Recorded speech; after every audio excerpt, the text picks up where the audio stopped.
This short video is going to examine two areas on the L690 maps or plans which are markedly different from each other, unlike the rest of the plans where the topography and the detail are pretty much identical.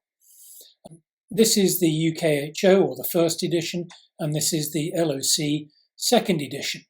Now, the areas we're interested in are up here just north of Fort Washington and around Kings Bridge. And if we come into here, we're going to start this by just looking at the area outside of the squares. And when we toggle between, we can again see that the topography and the detail is identical, allowing for hand colouring.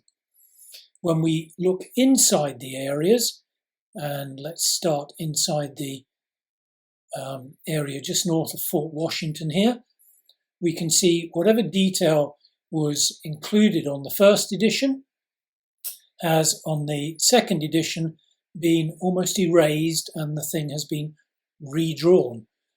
And even allowing for the fact that military detail on both has been added by hand, there is still quite a difference between the detail in both. Once again, if we move on up into the Kingsbridge area and we look at what's going on in here, again, it has been redrawn. If I just come in a little bit more on some detail, for instance, at Spitting Devil, and we can see that it has been redrawn.